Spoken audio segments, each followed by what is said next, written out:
She got nothing from her late pa but a worthless I.O.U. and a stepmama aiming to toss her out like trash. Right there in the town square, facing dozens of folks, Cassidy Ashcraft was auctioned off like a head of cattle. Nobody said a word.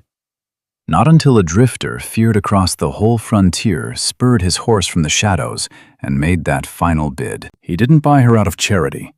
Folks out in this harsh territory never do a thing for simple kindness. But what he did next, nobody saw coming. If you crave Wild West tales of raw frontier justice, do me a favor, drop your hometown down in the comments so I know just how far this story traveled. Let's ride back to 1878. The morning they put her paw on the ground, Cassidy Ashcraft made a promise. She wouldn't shed a single tear around Victoria. She stood at that graveside, hands clasped and jaw clenched tight, watching the townsfolk lower that pine box into the red clay. The sky over Harland's Creek hung ash-gray. Wind howling off the ridge carried that sharp scent of dry grass and impending winter. Autumn was closing in mighty fast. Felt like the whole world was shutting down all at once. Her pa, Thomas Ashcraft, was a solid man. No real money, never caught a lucky break, but decent where it counted. A man of his word. Never drank past sundown, and he sure never raised a heavy hand to his daughter. That meant more than she'd ever say, seeing how plenty of Harland's Creek men couldn't make that claim. She was 23 years old. She'd been running the homestead and half the cattle ranch since 16, after her ma died from a nasty summer fever that hit the county. Old Thomas tried his best after that tragedy, but a man's best has limits. He hitched up again 2 years later, brought Victoria Crow into their lives with her fancy silk dresses, sharp grin, and that cold way she looked at folks, sizing them up like she was counting their worth down to the very last penny. Cassidy figured it out quick. Victoria didn't love Thomas. She just married him for land. Now Thomas was under dirt, and you and I know this land dispute's gonna get ugly. Victoria stood across that, grave in a black dress fitting way too perfectly for something stitched in 3 days. She'd been waiting for this moment. Maybe not this exact hour, but ready how a snake is ready. Coiled up, watching. Prepared to strike, next move already mapped out. Catching Cassidy's stare, she flashed a cold smirk. Cassidy looked away. 4 days post-burial, they read the will in the Ashcraft parlor. A slick lawyer named Dobbins rode all the way out from Caldwell County, thin fellow with ink-stained fingers, sitting stiff like a man who made his living dealing out pure misery. Cassidy took the stiff-backed wooden chair right by the window. Victoria took the parlor sofa across from, her hands folded nice and neat, looking calm as a mill pond. Dobbins unfolded that heavy paper and cleared his throat. The ranch, the herd, and every acre of the Ashcraft homestead. He started, gets split right down the middle between the widow Victoria and Miss Cassidy Ashcraft, letting Cassidy keep a roof over her head for at least 5 solid years. "That ain't the real will," Victoria cut in. Dobbins froze. "Beg your pardon? That ain't the paper Thomas actually filed." Victoria's tone was deadly calm. "The updated version, signed just 3 months back, wipes that older document clean. I hold the true copy right here." She pulled a folded parchment from her sleeve like she'd been hiding it all morning, and she most certainly had. Passed it to Dobbins without even glancing at Cassidy. The lawyer scanned it. His inky fingers gripped the paper's edge awful tight. "Well, this carries the official seal," he muttered. "Got 2 witnesses, too." "It surely does," Victoria purred. Cassidy felt a dead chill hit her bones. "Let me look at that. Hand it over." Dobbins slid it across, and Cassidy read it. Read it twice, dragging her eyes across the ink like she was hunting a rattlesnake in tall grass. This new will handed everything over. The cabin, the acreage, the herd, down to the last rusty fence post, all to Victoria. Cassidy's name popped up exactly once, marking her as a simple dependent, living strictly on the widow's doubtful mercy. Her pa's signature sat right at the bottom, looked genuine, looked far too perfect, which made her gut twist. Old Thomas was incredibly sick his final months. Hell, there were weeks he couldn't even climb out of his bedroll, hands shaking so fierce he couldn't hold a spoon straight. Victoria played the doting nurse the whole time, lingering close. "I want to speak with these witnesses," Cassidy demanded. "Of course you can," Victoria smiled. "But you and I know the truth.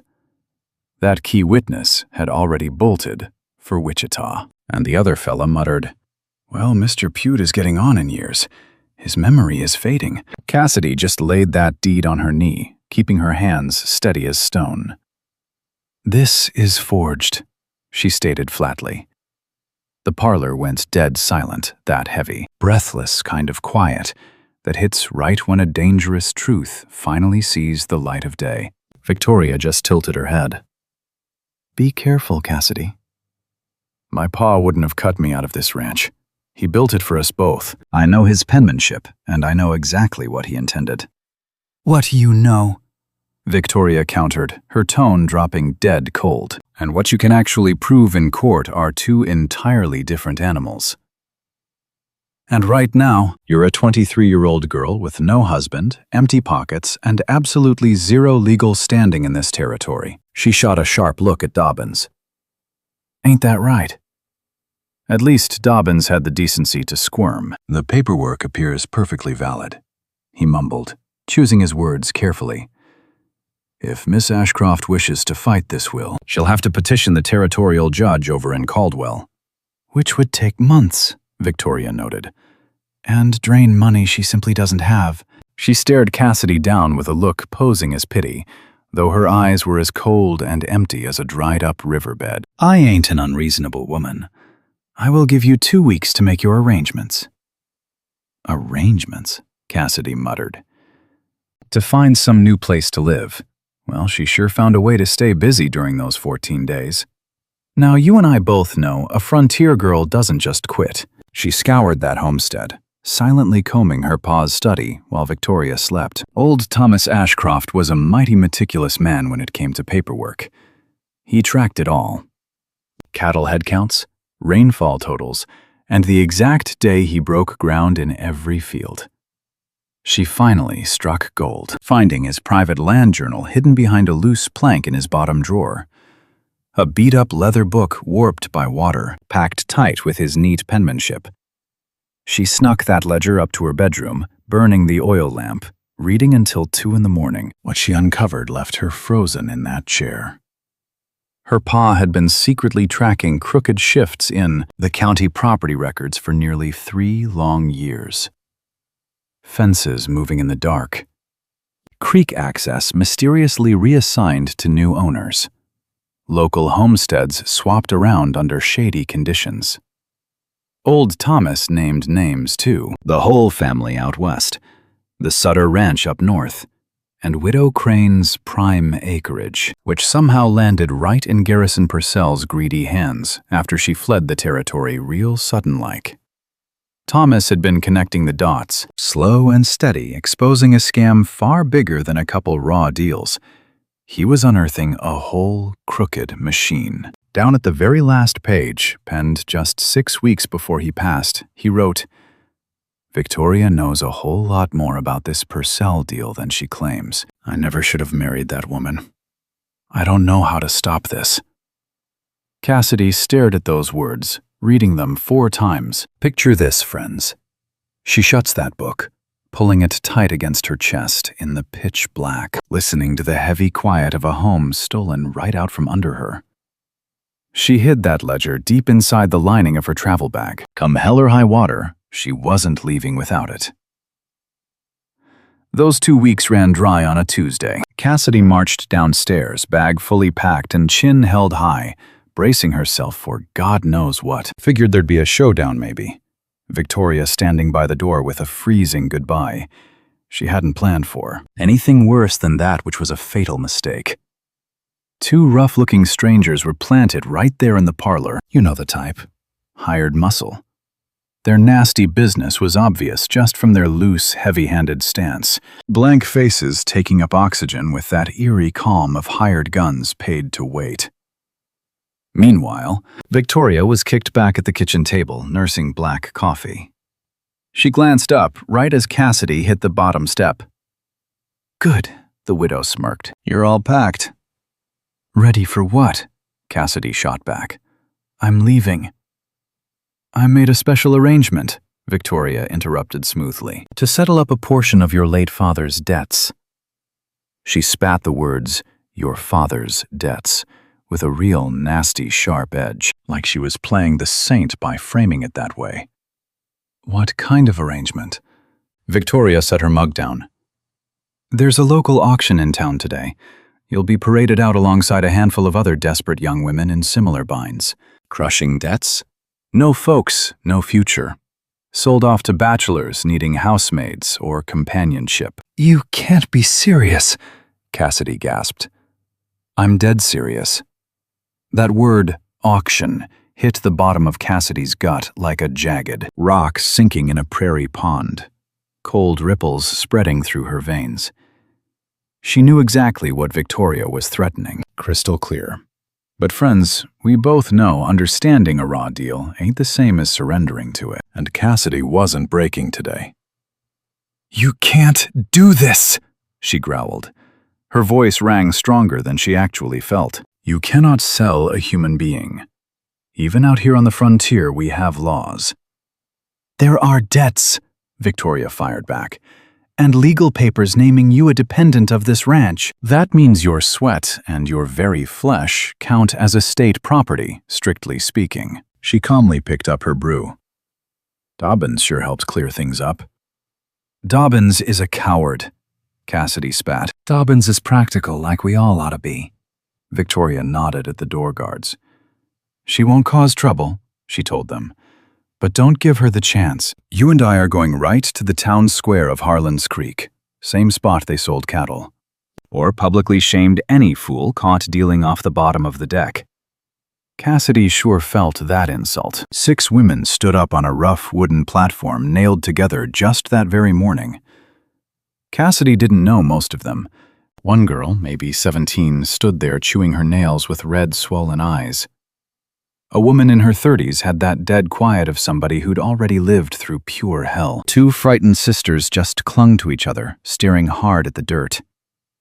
An older woman stared dead ahead, face like carved stone. Cassidy couldn't help but study her, hoping to borrow some of that iron.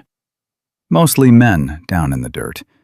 A few women watched from the dusty edges. Folks looked mighty uneasy, but ain't nobody walked away. Cassidy stood near the end, her bag sitting by her boots. They let her keep that bag, meaning they never bothered searching it. Her pa's journal was still hidden safe inside the lining. She clung to that truth like a handhold on a sheer cliff face. Small comfort, but it was something. The auctioneer went by Kate's, red-faced, loud as a cannon, and he clearly loved his ugly job. That was the absolute worst part about him. He paced the line, shouting traits. "This one is a hard worker!" "Look at those hands. Cooks and sews." Cassidy's face burned, then froze solid, going dead numb when she realized he'd be hollering her worth just the same. She scanned that dusty crowd. She knew a fair few of these staring faces. Pete Gilroy from the feed store, always so polite. The Hanson boys from up North Road. A couple young strangers whispered to each other, pointing their dirty fingers right at the girls on the stage. Way in the back, over by the dry goods shop, Sheriff Burl Tanner leaned against a post, thumbs hooked in his belt, watching the mess, like a man who's decided it just ain't his problem. She locked eyes with him, but he turned away.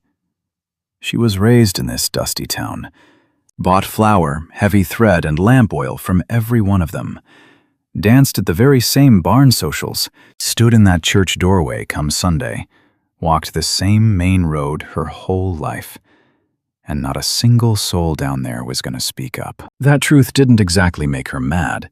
She always knew the ugly shape of this town, just never thought its edges would cut so deep. Kate's reached her, grabbing her arm above the elbow to spin her around. She yanked free, stirring up a murmur from the crowd before he started his pitch. 23 strong, healthy, handles ranch chores and keeping house. No kids educated enough for ledgers. He hollered a starting price. 3 hands shot up right away. One fella was already blind drunk at 10 in the morning. Cassidy kept her chin up. She thought about that worn journal. Her pa's familiar handwriting, those tight, careful letters pressed deep into the paper. And his final words, "I don't know how to fix this." Right then she made a cold, hard promise that she would find a way to fix it herself. And she'd make Victoria Crow regret every miserable choice she'd ever made. The bids climbed. The drunk staggered out. 2 left. Stick with me now, 'cause this changes everything. A horse pushed through the crowd. She heard the man before she saw him, just the slow, heavy thud of hooves, stepping with pure intention through the packed dirt square. Folks parted ways like they always do for men carrying a dangerous reputation. Nobody scrambled, just quietly stepped back, making wide space without looking too obvious. Morgan Calloway rode a dark bay horse matching his foul mood, looking like a man who'd rather be literally anywhere else. He sat tall in that saddle, broad shoulders, wearing a heavy coat that had clearly seen much better decades, hat pulled low, so you had to look twice. When you finally read his face, it gave you nothing. Hard jaw, dark eyes, and a jagged scar on his cheek he never explained. Mainly because explaining things just wasn't the Morgan Calloway way. Only 31 years old. Rode into Harland's Creek 3 years back, setting up a mountain ranch east of town. In 3 years, he'd had maybe 4 real conversations with folks here, just how he liked it. Town called him dangerous, which was mostly true. They called him a killer, but we will judge that together. Let me tell you a story. Folks swore he rode with Texas outlaws before heading north, said he'd buried men and slept like a baby afterward. Rumor was he snapped a fella's arm clean in half over a poker game down at the Silver Spur Saloon last winter, then just took his seat and quietly finished his whiskey, like nothing happened. Truth is, most of that lore was dead on, especially that poker game. But here's what they left out about Morgan Calloway, mainly because small frontier towns rarely want to admit anything complicated about their local boogeymen. Morgan only broke that arm because the fool was caught robbing a Chinese family running the little laundry shop right out on the very edge of our town. Funny how that tiny little fact vanished between the dust-up and the local gossip. But you and I know the real truth. That morning he reined his horse in by the auction platform and stared up at the desperate women. His cold face stayed frozen, but his shoulders shifted just a bit. A barely visible tightening, like a cowboy spotting a broken fence line that offends his whole sense of right and wrong. "What is the bid?" he asked. Kate just blinked. The last 2 bidders turned their heads. Instantly the whole crowd hushed up, taking on a heavier, darker silence than they had before. It was the tense quiet of folks doing quick math. Kate finally answered. Morgan nodded toward Cassidy, keeping his dark eyes locked on Kate. He asked the price. Kate called out the number. Morgan tossed out a bigger one. Not just a few extra dollars, so high that those last 2 bidders traded a nervous glance and immediately backed away. No bargain was worth the danger of crossing a gunfighter like Morgan Calloway. Kate threw a nervous look at Victoria Crow waiting in the shadows. Victoria gave one tight nod. "Sold," Kate muttered, losing all the fire he had just 30 seconds before. Cassidy stared down at Morgan Calloway. He was already watching her with flat, empty black eyes. "You can climb down now," he told her. "I could wait, but I aim to ride clear out of this cursed town before the noon bell." "I don't know you," Cassidy warned. "No," he agreed. "You don't. I ain't going nowhere with a stranger." He tipped his hat brim barely a fraction of an inch.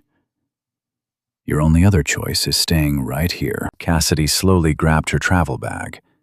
Folks scattered like dust to let them pass in dead silence. Even Sheriff Tanner watched them ride out, wearing the carefully practiced blank face of a lawman seeing absolutely nothing. They took the north trail out of Harland's Creek, riding steady for nearly an hour without whispering one word. Cassidy sat a borrowed livery stable mare. Morgan had bought the mount with just one gruff demand and way too much silver. She didn't know the exact price. She stood 6 feet back, just desperately trying to make sense of this whole wild morning. The mare was a twitchy brown thing with a choppy gait. It forced Cassidy to stay alert in the saddle, which gave the poor girl a welcome distraction from her racing thoughts. Morgan led the way, riding about half a horse length ahead. She stared at his back like a frontierswoman studying a dangerous wild animal she could not quite figure out. Broad shoulders, loose but heavy hands on the reins. He never turned around, but she knew deep down he felt her every movement, tracking exactly where she was on the trail. Like a seasoned cowboy feeling out the edge of his vision, catching every desert breeze without turning his head. "Listen, folks." Finally, she spoke up. "I want to understand what just happened." He stayed perfectly quiet. A desert hawk drifted over the trail and dove into the tall grass. He tracked the bird. "Seems mighty clear what just happened," he grunted. "That is not the part I need explained," she fired back, holding steady. "I'm talking about the part where a lonely gunfighter crashes a public auction, where he drops a whole saddlebag of cash on a desperate woman he has never even laid eyes on. That is the mystery I need solved." "I had the cash," he muttered. "That is no real answer." He tossed a quick look over his shoulder. Just a flash. "You are right," he admitted. "It ain't." She held her ground. He faced the dirt trail again. More heavy quiet stretched out between them as tall pines started crowding the path, climbing straight up toward the rugged mountain pass. The high country air blew cooler and sharper, carrying that strong bite of fresh pine needle resin. "I knew your old man," he muttered at last. "Not too well. Just traded words a few times this past year." "He spoke of you." A heavy pause hit the air. "Said you were the brains keeping that ranch alive." "He was a sick man," she replied. She wasn't getting defensive. It was just the hard prairie truth. "I know," Morgan nodded. Another long silence. "Last I saw him was round 2 months back. He looked spooked. Muttered about past troubles he couldn't fix. He kept out the details, and I didn't press the issue. Prying just ain't my way." He let the words hang a minute, and when he finally spoke again, his deep voice felt a lot more careful. "When I rode into town today and saw the ugly circus going on, I made a quick call." "What kind of call?" she asked. "A fast one." He reached up to fix his hat, staring straight ahead at the trail. "I got land and I got extra room. You need a bunk that ain't under Victoria Crow's dirty roof." He spat Victoria's name like venom, the way a man talks about a known snake. "That's the hand we're dealt. Nothing else." Cassidy quietly absorbed this. Cassidy kept her eyes on the dusty trail ahead, tracking how it snaked around a jagged rock face before vanishing into the heavy timber. "And what do you expect in return?" she asked. Now you and I know her voice sounded flat, but that question was loaded like a colt. "Work if you're willing," Morgan answered. "I run cattle mostly. The spread could use another steady pair of hands." "That's an open offer, mind you, not a hard condition." He threw her another glance. "No conditions." Strangely, she believed the man, which flat out surprised her. She couldn't rightly say why. Cassidy wasn't the trusting sort to begin with, and after the hellish morning she just had, she had absolutely zero reason to start. But there was a quiet gravel in his voice that struck true. "No conditions." It wasn't the desperate pitch of a swindler, but a man laying down cold fact. "Victoria is going to come after me," she warned. Folks usually hunt down what they reckon is theirs. A heavy pause hung there. "You don't belong to Victoria Crow." "She'll swear I do." "She'll have the stamped papers to prove it." "Let her." Something jagged shifted in Morgan's tone. Not blazing anger, more like bitter poison aimed right at the horizon. "I ain't afraid of Victoria Crow." "You ought to be just a little," Cassidy shot back. "She's much sharper than—" "Folks reckon, and that snake never slithers alone." She's tied to men holding serious gold and heavy badges in this county. Morgan just rode on in silence. I have the proof, Cassidy pushed. She dropped the words carefully, studying his broad shoulders for any flinch. My pa kept journals. 3 solid years of detailed ledgers, stolen land deeds choked off water rights, and ranches changing hands under mighty crooked shadows. Names, dates, bags of cash. Right then, Morgan Calloway shifted his weight in that worn leather saddle, finally locking eyes with her. His shadowed eyes studied her dusty face with a heavy, piercing grip that caught her totally off balance. Nothing mean about it, just the careful measure of a man trying to read a wild storm brewing. You have these records. I have them right here. Yes. He held her gaze for 2 heartbeats, then squared back up to the trail.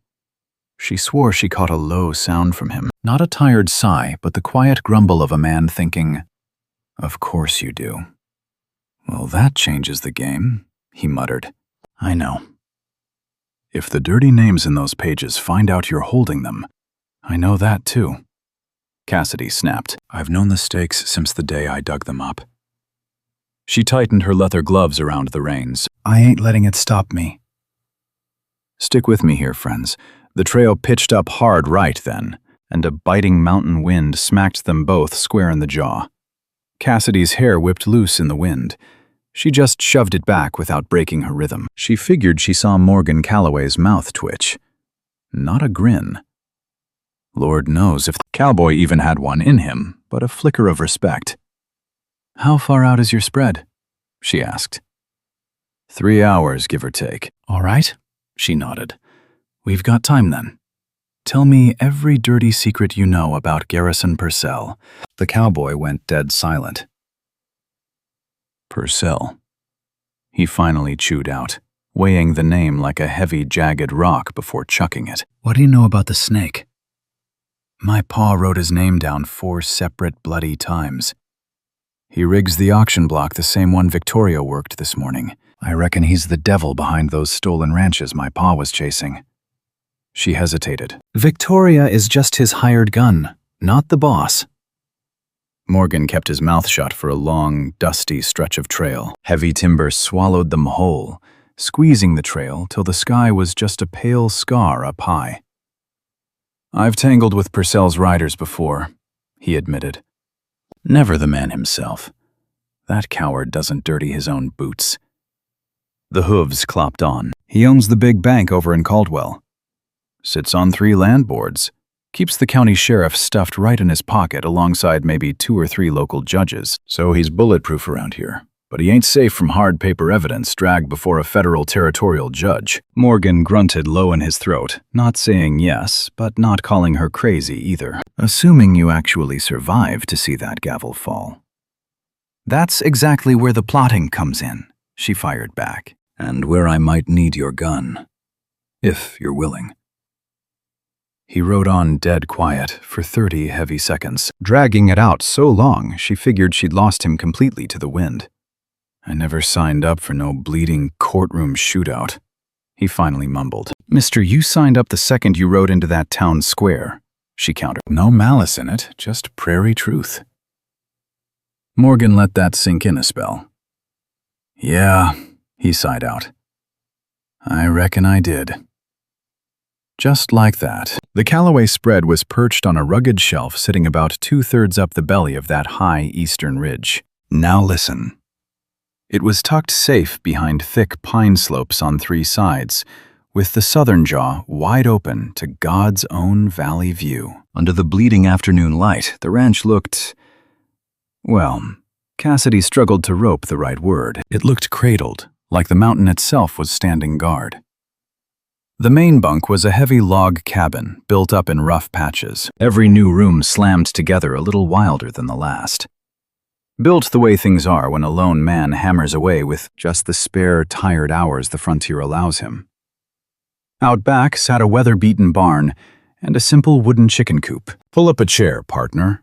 We're looking at a long, low bunkhouse sitting next to a weather-beaten corral. 6 horses stood restless in that cold, fading frontier light. The whole outfit had that bone-tired look of a working cattle ranch running completely short on hands. Everything was purely functional. No fancy trim, just absolute necessity. Morgan swung down and led both horses right to the corral without a lick of fuss. He carried a different kind of quiet up here in the high country. Less guarded than before, she figured, more settled. This was plainly the only patch of dirt where he actually felt comfortable. He handed her an oil lantern from the barn and led her inside without wasting words. They passed through a main room with a stone hearth, a tight kitchen, and a dark back hall flanked by 2 doors.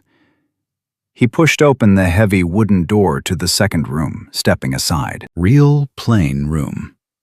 A bed with a heavy wool blanket, a simple dresser, and a single window staring straight out at the rugged mountain slope. "Ain't much," he mumbled.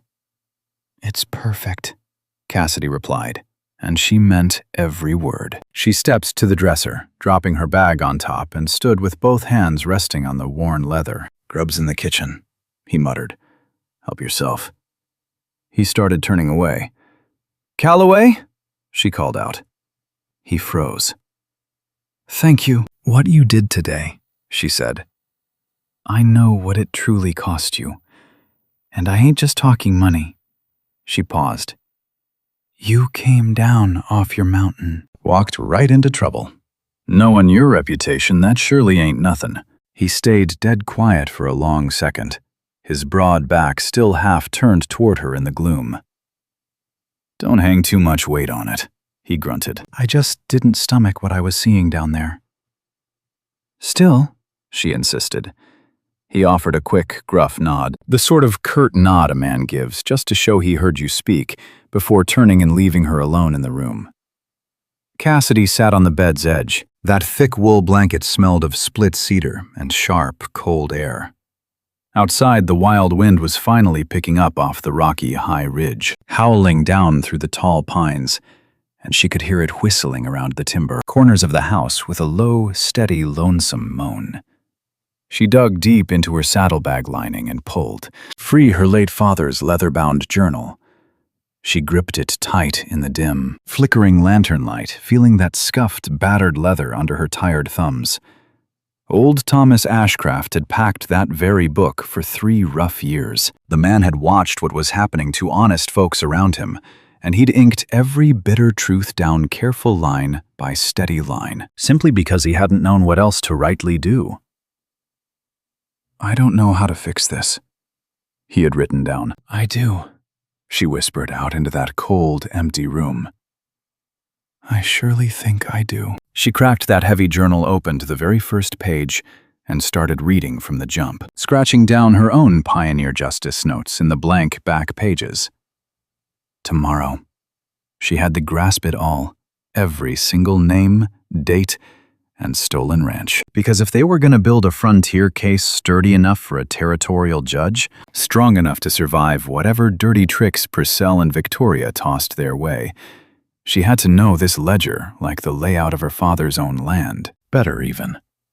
Outside, she heard Morgan Calloway shuffling through the small kitchen, the harsh scrape of an iron pot on the stove, the ordinary, grounded noises of a solitary man winding down in the only patch of world he belonged to. She kept reading. The wind whipped through the pines, and that lantern flame bent and steadied. Bent and steadied. And down in the valley, Harland's Creek sank into the quiet dark, entirely blind to the reckoning that was riding straight for it. She was still awake at 3, in the morning when the fading lamp oil finally made the ink blur. Cassidy laid the heavy journal down, rubbing away the strain in her eyes. For a long, quiet minute, she let herself sit deep in the frontier dark and just breathe. 3 gruff hours of deciphering her old man's steady script left a hammering ache behind her eye, and something a whole lot heavier settling dead in her chest. Thomas Ashcraft had figured out way more than she'd ever realized. He'd known the score for way longer, too. And he'd been spooked not of any lone outlaw, but of the downright massive scale of what he was seeing unfold, of how many crooked folks were involved, and how deep their greedy reach snaked into the everyday law and machinery of the county. She finally hit the exact entry she was hunting for, sitting near the middle, penned almost 2 hard years back.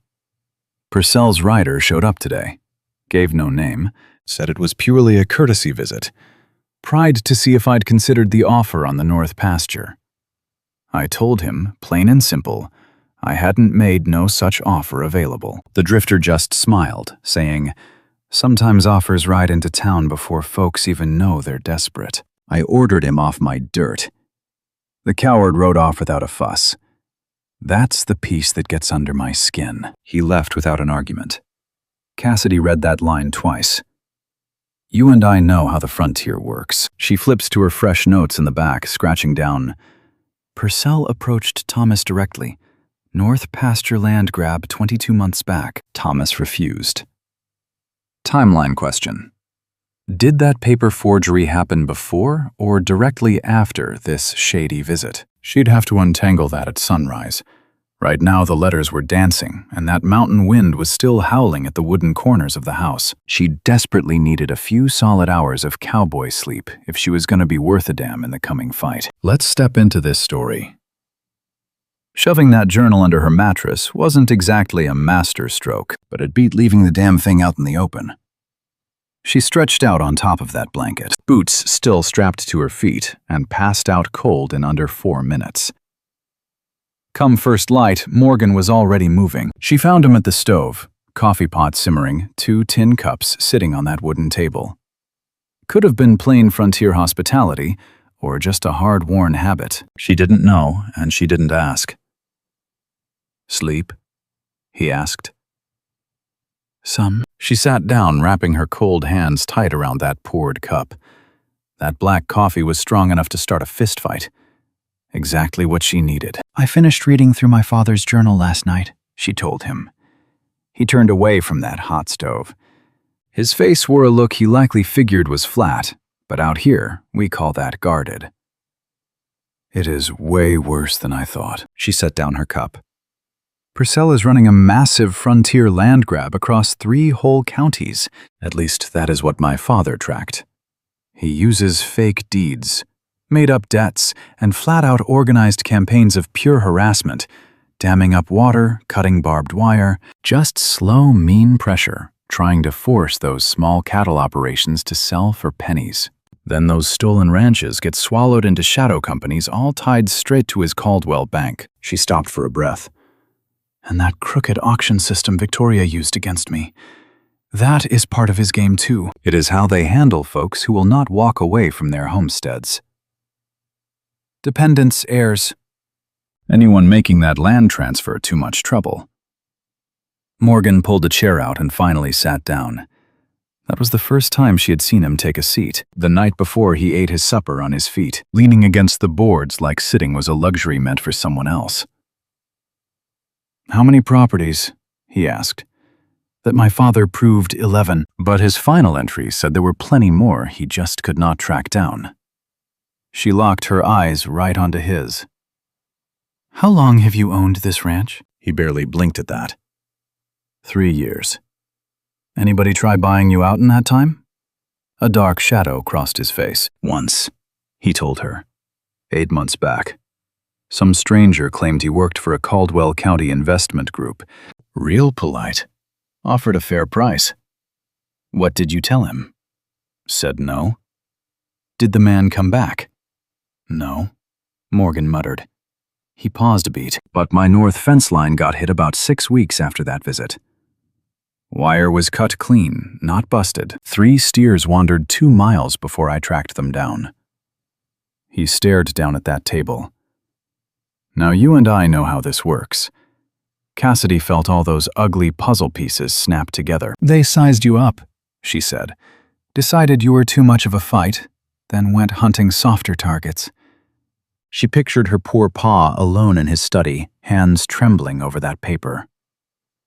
"My father was no easy mark either, but Victoria was already inside his home." "That is different. That is—" She choked up. "That is worse," Morgan whispered. "Yes." Silence fell heavy between them. Outside, that weak morning sun cut low through the south window, catching prairie dust floating right there above their coffee cups. "I have to get this to a territorial judge," Cassidy declared. "Not Sheriff Tanner. Nobody local. Tanner is either taking Purcell's dirty money or he is terrified enough to act like it. The frontier justice in this journal requires a federal man, someone with real legal reach and zero county ties." She looked him dead in the eye. "You know a man like that?" "Fella named Aldridge," Morgan answered slow. "Federal judge. Rides the territory circuit 4 times a year. Works out of Dennis, roughly 80 miles northeast. I hear he plays straight. Means no rich baron has bought his gavel yet, which is damn rare out west." He crossed his heavy arms. "But getting to him, that is the real problem." "Why?" "Because Victoria will notice those records are missing in a day or 2. Purcell's gunmen will start hunting you, and the main stagecoach road to Dennis cuts straight through Caldwell County. That is Purcell's own backyard. Then we ride around Caldwell. Going around adds 3 tough days through the high ridges. Ain't exactly a road up there." He gave her a steady look. "It is also November. Those mountain passes will be brutal." "I know exactly what November means," she said, no anger in her voice, just hard prairie truth. She had been riding bad country in the winter snow since she was 12. Watching her, something in his weathered face shifted. He didn't soften, mind you, just sized her up again. "All right," he agreed. "But we have to copy the most dangerous records before we saddle up. If we lose the original journal—" "I am already ahead of you," she said. "Get me paper and ink." He fetched both without a single grumble. Right then and there, she realized this partnership might just keep them alive. "Right, stick with me here, folks." They spent till sundown copying that book. Cassidy wrote fast and sharp, using the exact same cursive she used for her daddy's old ledgers. "Let's step back in time together." Morgan sat opposite her, thumbing that old journal page by page. He called out the entries she had to copy down. It was slow, dusty work, mostly done in dead quiet, except for a few sparse words now and then. "This name here, Sutter," Morgan muttered halfway through the afternoon. "Robert Sutter." He had a spread 12 miles north of town. Pulled up stakes about 18 months back. Claimed it was family business out east. Nobody asked questions. "My father recorded that Sutter was pressured 3 times before he finally packed up," Cassidy told him, never lifting her eyes from her writing. "The 3rd time 2 horses vanished in the dark, and a chunk of his barn went up in flames. They called it an accident. The sheriff's report is right here. Tanner's deputy signed it. Said somebody left a lantern burning." She stopped. That lantern was reportedly found in a supply shed where Sutter never kept any lamps. My father caught that lie. Morgan just stayed quiet for a spell. "Thomas didn't miss much," he said. "He was spooked," Cassidy replied. "Frightened folks pay attention. They see the details." She dipped her pen and kept on scratching. He just lacked the stomach to act on what he saw. "Do you?" She raised her eyes at that. He was staring right back with those dark eyes she had spent 18 hours trying to figure out, mostly coming up empty. "I know the first move," she said. "Get this ledger to Aldridge. Beyond that, I have no clue. I am no lawyer. I cannot say what a territorial judge can actually do, or how fast they move." She put her pen down. "But I know the blood and dirt in this journal is real. I know 11 honest families lost ranches they legally owned, and I know Victoria Crow tried to sell me off like cattle this very morning." She grabbed the pen again. "That is plenty to start with." He kept his mouth shut, just flipped to the next page in that leather book and kept on reading the outlaw history aloud. And she kept writing, while outside, the wild wind rolled through the ridge pines in long, lonesome sighs. Trouble finally showed its face on the 3rd day. A rider kicked up dust on the lower trail mid-morning. A stranger to Cassidy, pushing his horse hard and looking jumpy as hell. Morgan stepped out to greet him while Cassidy watched through the glass, her hand resting heavy on the counter. The talk was short. That rider left fast without dismounting. Now you and I know how these Wild West tales go. Morgan walked back inside holding his hat, wearing a grim look that promised he was about to deliver the bad news straight. Sheriff Tanner swore out a warrant today, he muttered. For me. She dropped her coffee cup. On what grounds? Theft. Stealing a contracted worker, to be exact. He spit the words out like sour whiskey. Meaning you. That ain't even a real law, she fired back. It does not need to be legal for a warrant. It just has to impress Tanner, and that is a mighty low fence to jump. He stepped into the room and slumped into a chair. Purcell's gun hands are asking all over town which trail we took. Somebody sang, probably the livery owner who rented you that mare. A heavy silence fell. They will figure out we rode north. How long until they reach this cabin? A day, he reckoned. Maybe 2, tops. Depends entirely on how hungry Purcell is to catch us. He locked eyes with her. He will be hungry. She knew this storm was brewing. She felt it in her bones ever since she snatched that ledger from her father's desk and packed it away, and she had made peace with the danger in her mind. But reality was a bitter pill. Thinking about heavily armed men riding up that mountain trail toward their hideout, heading for this very cabin where she had spent 3 days sketching out a desperate survival plan. We cannot wait around, she declared. No. Then we saddle up tomorrow morning, well before dawn if we can swing it. He studied her for a beat. That High Ridge Trail is pure misery, he warned. I mean, it is a brutal ride. I am not chasing comfort, Cassidy replied. I am chasing Judge Aldrich. He nodded once. It was not him agreeing, exactly, just a silent nod that the die was cast and there was zero use jawing about it anymore. Catch some rest, he ordered, scraping his chair back. Calloway, she called out. He froze in the frame. She had a habit of stopping that man in doorways. She knew it well. They will hunt you down even if I vanish. She warned him that his warrant put a bounty on his head. Even if I vanished at sunrise, took that ledger and rode my own lone trail, she said. You were the one Tanner slapped the paper on. I know it, he said. So you were in this deep either way. I was in it the second I rode into that square, he answered. I warned you. He pulled his worn brim down low over his eyes. Get some shut-eye. And she did. Now, what they didn't know, what you and I gotta remember about this frontier justice tale as the mountain sun faded, was the devilry brewing down in Harland's Creek.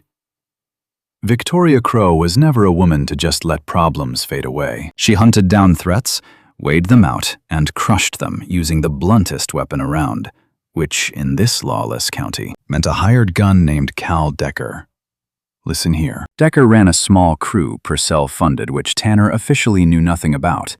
4 men, maybe 5, handling the dirty work that the law couldn't touch. Decker wasn't creative, and he surely lacked any subtlety. But he got results, exactly the way a heavy iron hammer gets results, which was why Purcell kept him on the payroll. Sunset was fading when Victoria met him at the Ashcroft boundary. It was her land now, she reminded herself. She didn't waste time on pleasantries. The girl has her father's land records, she told him straight. We need to assume that, Decker replied, crossing his heavy arms. He was a big brute with a face weathered like a dusty trail built purely for harsh function. How much trouble is that? Victoria asked. Enough, he grunted back. She stared across the dark, sprawling yard. Calloway's ranch sits straight north up along the eastern ridge. They must ride down through Caldwell to make real use of those papers. When they do, she paused sharply. I want that old journal. I want any copies she might have made. I don't care at all about the rest. Decker knew exactly what she meant. He'd been understanding dark implications for years. And Calloway? He asked. Victoria weighed the question with the chilling, steady patience of a gambler counting their chips.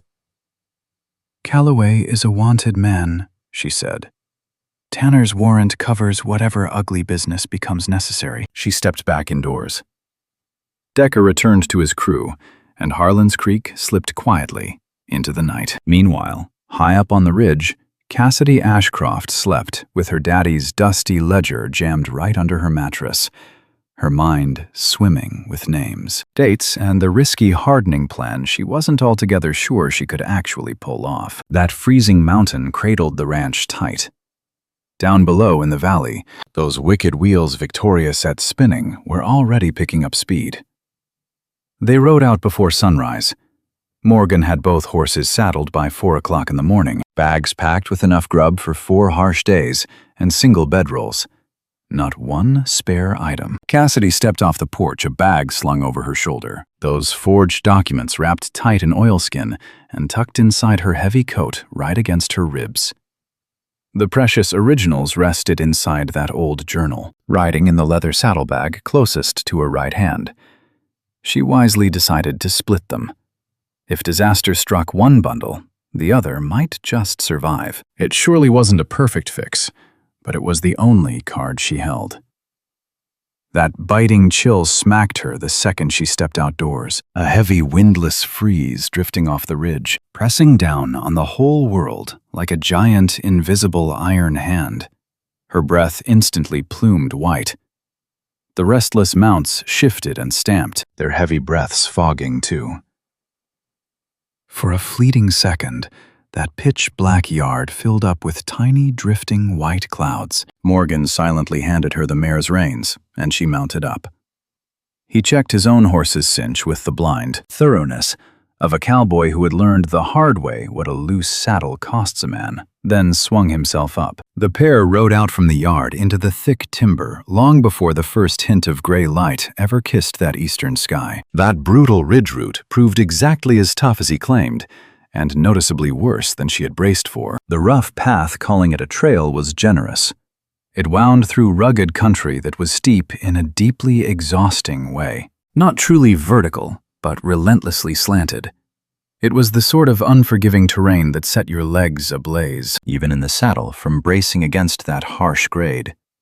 Sharp stones punched right through the frozen dirt at random intervals. The thick timber grew so tight that dead branches snagged her shoulders and hair constantly. She found herself ducking and twisting, threading the mare through narrow gaps that would have surely trapped any larger rider. Morgan picked their way through without asking directions or pausing once, proving he had ridden this wild trail before, likely many times over. She was silently grateful for his sharp instincts, never saying a word. They barely spoke a word for the first 3 hours. There was nothing much to say, and the rough landscape demanded full attention. But somewhere near mid-morning, when they paused to let those tired horses drink from a shallow creek cutting the trail, he finally spoke up. "How are you holding up?" She met his eyes over the mare's dusty back. "I'm fine. You've been quiet." "So have you," he replied. "I'm always quiet," he said. "You're quiet differently." She weighed that thought for a moment. That shallow creek barely crawled its edges, covered by a fragile shelf of morning ice that their thirsty mounts shattered without even a second thought. "I just keep picturing those other poor women," she admitted, "from the auction block." He stayed dead silent. "I only escaped because you showed up," she added softly. "That young girl with the chewed fingernails. She didn't get out." "The 2 sisters?" She paused. "I have no idea where they ended up. I don't know who bought them or for what dark reason, and here I am pushing north, trying to save my father's land records." "I can't stop thinking that saving some land records doesn't help them at all." Morgan remained perfectly still for a long while. He stared at the water, or maybe right through it. She couldn't rightly tell. "If we get those ledgers safely to Aldrich," he finally murmured, "and if he actually acts on them, the whole auction ring gets dismantled. Purcell loses his wicked setup and his protection." He paused. "That ain't nothing, but it ain't immediate," she said. "No," he agreed. "It ain't." She let her mare drink a spell longer. "I know," she told him. "I know it is the best we can do right now. I just—" She stopped cold again. No way to finish that thought without sounding pitiful or green. Cassidy was neither of those things. so she let the silence hang. Morgan pulled his gelding back from the water.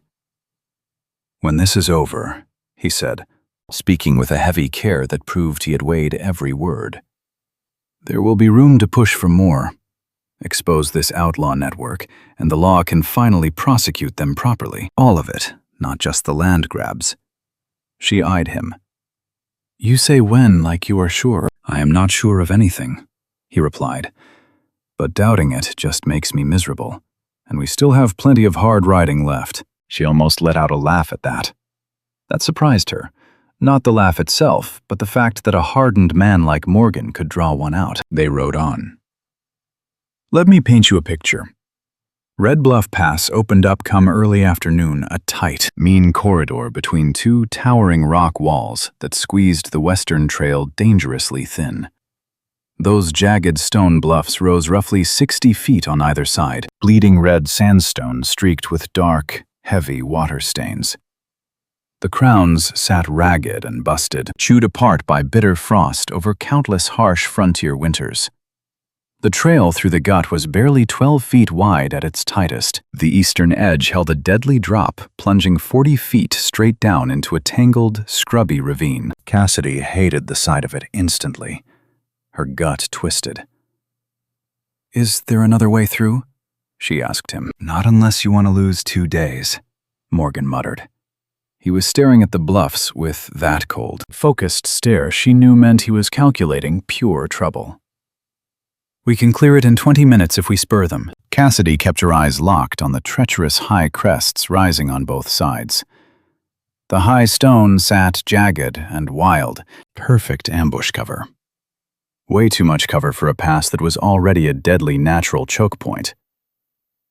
"Morgan," she said. He caught the sharp warning in her tone, halting his horse right there and tracing her exact line of sight. For one breathless moment, nothing moved but wind whistling through the rocks. Just the distant groan of a towering pine somewhere up high, the everyday sounds of a typical November afternoon out in the wild high country. Then a hoof stamped hard 50 feet up that western ridge. The sound cracked down sharp and ringing through the frigid mountain air. They both caught it. "Fall back," Morgan hissed, fast and low, already wheeling his horse deep into the timber. They moved quick but steady.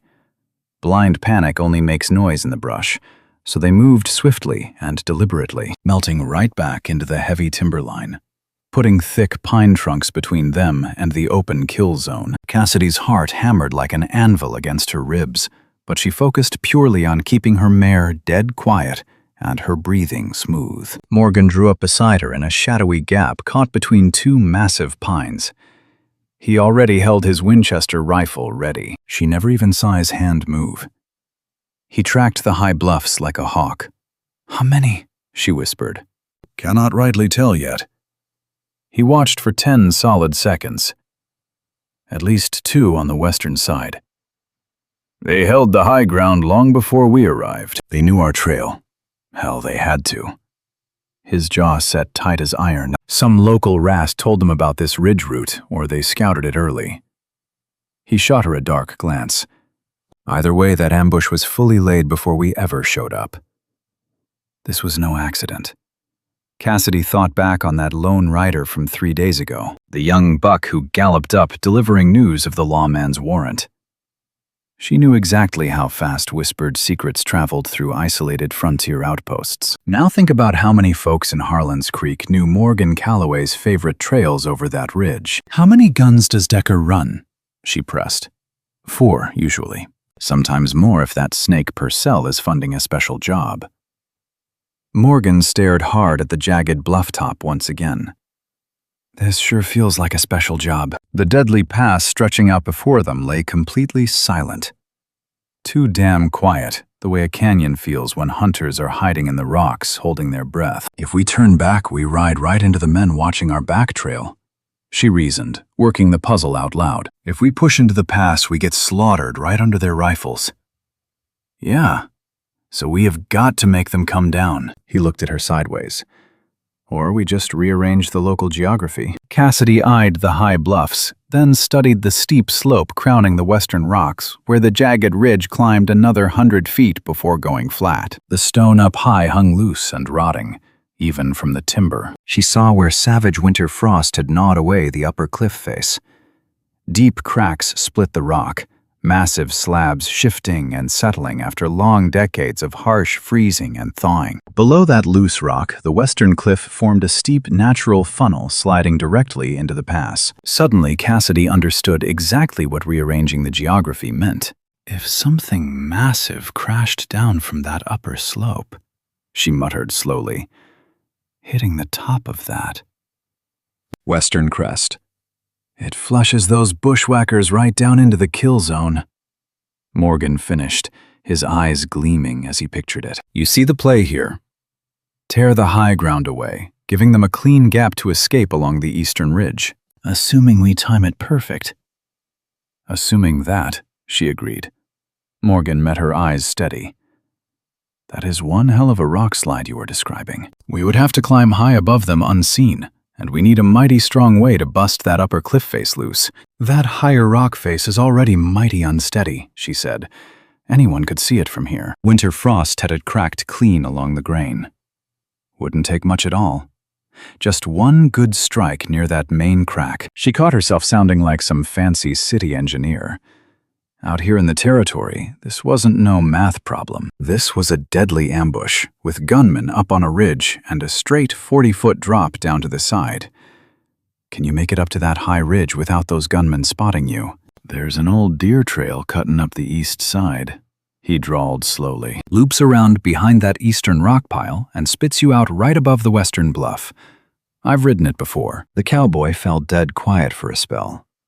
Take me 20 minutes to climb up there, maybe 15 if I really push the pace, and I hold my ground right here. He sure didn't like that plan. She saw it in his tight jaw. If those outlaws figure out our hiding spot, he started, then I'll move, make some noise, and keep their eyes glued to the timber.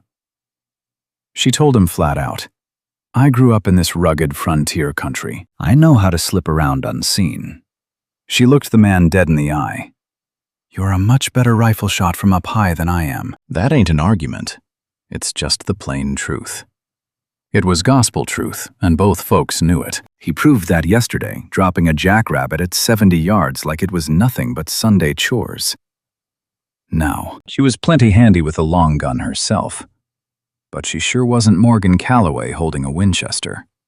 The man reached deep into his saddlebag and fetched out the heavy six-shooter he kept for emergencies. An older iron looking mighty reliable with the sturdy weight of a well-oiled weapon. He handed it over. Don't go doing anything foolish, he warned. Define foolish. His face didn't quite show pure aggravation, but it hovered real close to the edge. You know exactly what I mean. I'll be careful, she swore. He shot her one last stare, the kind holding about a half-dozen worries he swallowed down unsaid. Then he vanished, guiding his horse away through the thick timber at a mighty careful, silent walk. She was alone. Those next 15 minutes stretched into the longest of her born days. She backed her trusty mare deeper into the heavy timber and tied the reins loosely to a low branch, tied loose enough so the beast could break away if the shootout went sour. A dark thought young Cassidy tried her best not to dwell on today. Then she slipped on foot through the thick brush. She angled toward the eastern timberline, hunting a spot to watch the canyon pass and the bluff bottoms without those boys up high spotting her hideout. She heard the outlaws before she saw them. 2 rustlers had climbed halfway down the western rocks, not all the way down, just far enough to get a cleaner look at the tree line. They were jawing at each other in low, gritting murmurs, not quite whispering, but keeping it quiet. She caught bits and pieces. Ain't there yet, might have turned back. Someone muttered, Wait, Decker. So this was Decker's ruthless crew. She carefully tallied every gun she could spot from her cover. Now picture this with me. 2 outlaws crawling down that western rock face, plus at least 1 more shifting against the pale sky up top. Bad odds. That eastern bluff was a tougher read. She couldn't get a clean look without stepping further out of the timber than any sane person would. She checked the heavy six-shooter. Fully loaded. Mint condition, just like she reckoned. She hunkered down low behind a thick pine trunk. It was wide enough to shield her from the canyon, and she just waited. Somewhere high up on that jagged ridge, Morgan was making his play. She couldn't hear a peep. Either he was mighty stealthy, or he'd hit grave trouble. She bet her life on his frontier stealth. Up on the cliff, one of the outlaws raised his voice just a notch. "Someone check the north trail. They might have circled around." Boots shuffled in the dirt up above. That lookout on top was wandering to the north rim to peek, meaning his back was turned dead away from the upper mountain slope. She squinted up at the jagged ridgeline. Morgan was finally in place. She could barely spot the cowboy, just a dark shadow against the pale sky, perched high atop the loose rock over the western bluff. He looked dead down at her. She raised one flat hand. Wait, she needed those rustlers on the rock face to climb further down clear of the avalanche path, where this whole deadly trap would misfire. She needed those boys spread wide, not bunched up tight. Sure enough, one started crawling another 10 feet down, fighting his gear, getting real frustrated trying to peek past the timber. That second outlaw stayed higher. She made her daring choice. She scooped up a jagged stone from the dirt by her boot and heaved it hard to the left, crashing into heavy brush 30 feet out. It struck with a massive crunch in the dead quiet canyon afternoon. Sounded exactly like a heavy body busting through the western underbrush. Both gunmen on the sheer cliff whipped their heads toward the noise. She glanced up and dropped her hand. A heartbeat later, the canyon echoed. Not one crack, but a whole violent string of them. Like something ancient and massive finally losing a desperate grip it had held for 100 years. Then that roar grew past simple noise, becoming a brutal quake you felt rattling deep inside your chest. A grinding, roaring thunder that multiplied as the whole upper face of that mountain ridge finally gave way and plunged downward. It slammed the western bluff like a blacksmith's hammer. That rustler on top had absolutely no warning and zero time to run. She heard him holler just once. Then the avalanche swallowed the peak, pouring red stone and choking canyon dust 30 feet into the air. Let me tell you folks, the frontier doesn't forgive mistakes. Pull up a chair, friend. Those two bushwhackers on the bluff scattered like flushed quail. The fella heading low lost his footing and took a mighty hard tumble sliding until he grabbed a rock ledge about 15 feet up. The second outlaw scrambled over the ridge and vanished completely from Cassidy's sight. That narrow pass, buried under 3 feet of jagged rock for a good 40 yards.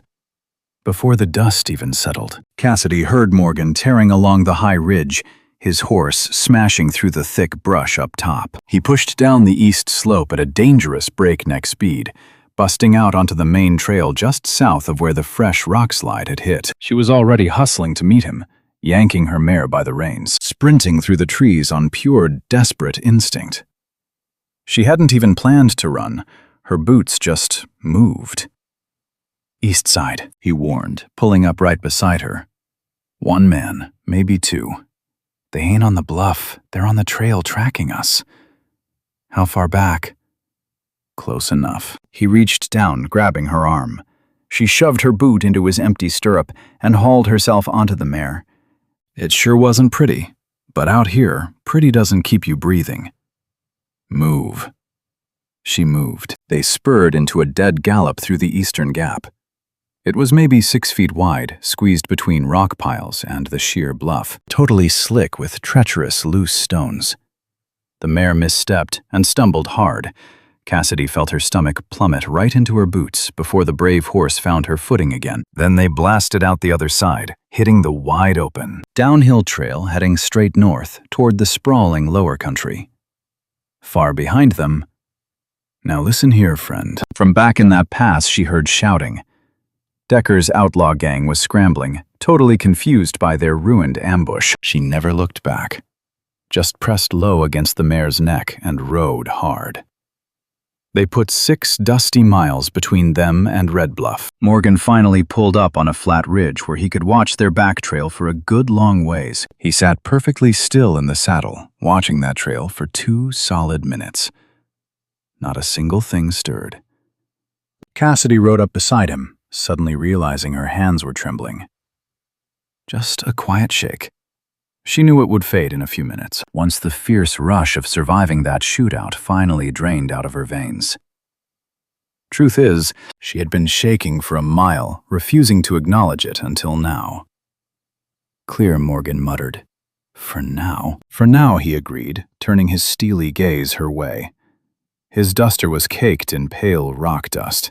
A nasty gash ran down his right forearm where falling stone had clipped him. She completely missed it until this very second.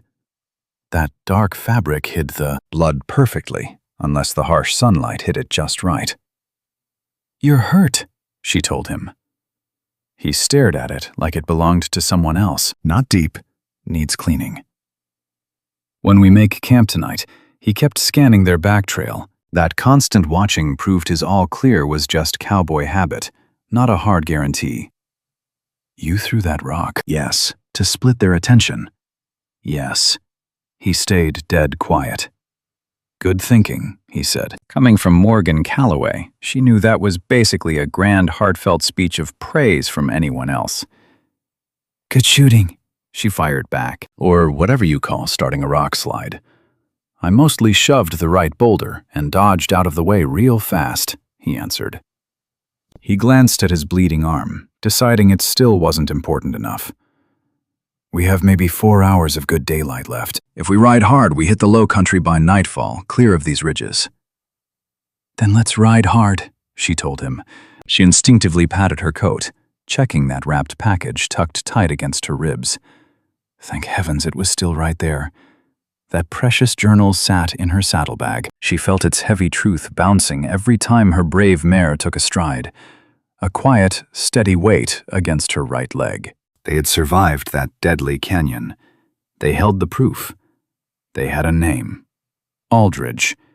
And a trail pointing straight northeast. Plus, somewhere before Dennis, 80 miles out, sat one honest federal judge who wasn't bought. It sure wasn't enough to make a person feel safe out here, not even close. Decker's outlaw gang would rally. Purcell would catch wind of this Red Bluff shootout before tomorrow's sun went down. Whatever came down the trail next would be cold, calculated, and far deadlier than a sloppy canyon ambush. But they made it out alive. The papers were perfectly safe, and the pale, cold afternoon light still stretched ahead. Cassidy spurred her mare onward. They rode dead north. They hit the low country by nightfall, just like Morgan promised. They camped in a dry creek bed, wrapped by steep dirt banks blocking the chill wind so they could light a small hidden fire. It sure wasn't comfortable, but it worked fine. And let's be honest, friend. Cassidy gave up caring about real comfort way back during that hellish ride down the mountain. Now listen close. She wiped the blood from his arm while he sat heavy on a flat rock, tipping the lantern just right so she could see the damage. The gash ran deeper than he let on. Not deadly, but a simple splash of water wouldn't fix it. She poured the final drop of rye from his saddlebag flask right into the cut. The sting made him draw a sharp, hissing breath through his teeth. After that, he went dead still. It's that stubborn, rigid quiet of a cowboy making damn sure he doesn't let out a single groan. "Done," she told him, knotting a rag she tore from her spare shirt. "Thank you," he muttered. It sounded stiff, like pulling those words out of his throat was real labor. "You'd have let it go septic," she claimed. "Probably not." She said it again, staring him down, and he finally stopped arguing. They choked down what rations were left. Jerky, plus the crust of a loaf that was fresh 3 days back and tasted like dried dust tonight. They sat by the flames in a heavy quiet. It's that specific silence shared by two folks who nearly died that day, still too rattled to speak on it. The campfire popped and settled. Out beyond the shadows, a critter rustled in the brush and vanished. "Aldridge circuits through Dennis every 3 months," Morgan finally mumbled, eyes locked on the Embers. Heard his last run was in September. That means the judge ought to be rolling in right about now. Should be. He paused a beat. Don't know the fella personally, just his reputation and that big land dispute he judged out in Moraro County 2 years ago. He ruled against a massive railroad land grab everybody assumed was a done deal. Folks call him honest for that. Takes guts to cost those rail barons money. She looked up. What happened in Moraro? The railroad lost their acreage. Appealed twice and lost both. He met her eyes through the smoke. Aldridge won't fold to threats. Call it righteous principle or pure mule stubbornness. For a frontier judge, it's all the same. Cassidy chewed on that thought. Purcell knows we're making tracks for Dennis after crossing the pass. Once Stecker rides back empty, Purcell will realize the ridge ambush failed. He'll know we're still carrying those legal papers straight toward Dennison. Dennis has federal law backing it, Morgan noted. 2 permanent marshals hold that town. Purcell's shadow falls far, sure, but spilling blood in a federal judge's yard with folks watching, that's a whole different gamble than a quiet mountain ambush. Different, but not impossible. No, he agreed. Never impossible. She stayed silent, rolling the dangerous hand they'd been dealt. We need someone else to see the proof in these papers before we arrive. Someone near Dennis who ain't bought by Purcell, that way. If we catch a bullet on this final stretch of trail, the ugly truth doesn't just die in the dirt. Morgan weighed the idea. There's a lady down at Blanco Crossing Settlement, sits about 20 miles south of Dennison. Runs the post office and the wire station, Margaret Hale. She was wed to a fella Purcell forced off his homestead roughly 4 years back. Her man froze to death that winter. Margaret wants Purcell ruined. He took a breath. She could wire the judge's office before we hit town. More importantly, she's got the grit to keep her mouth entirely shut about the source. You know her? Cassidy asked. We've talked.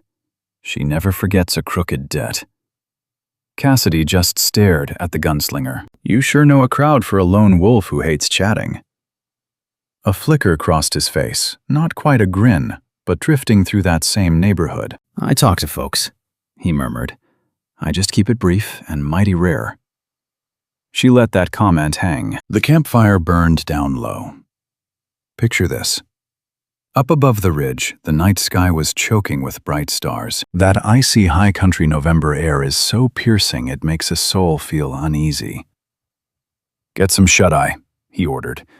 I'll take first watch. She didn't fight him wrapping her blanket tight and drifting off before the coals lost another inch. Now Blanco Crossing was just a sad scatter of timber shacks along a creek bed that hadn't seen proper water in a decade. Held a dry goods store, a livery, and a dusty hotel pulling double duty as the lone saloon. Down at the bitter end of the trail sat a squat cabin. The painted sign simply read, Post and Telegraph.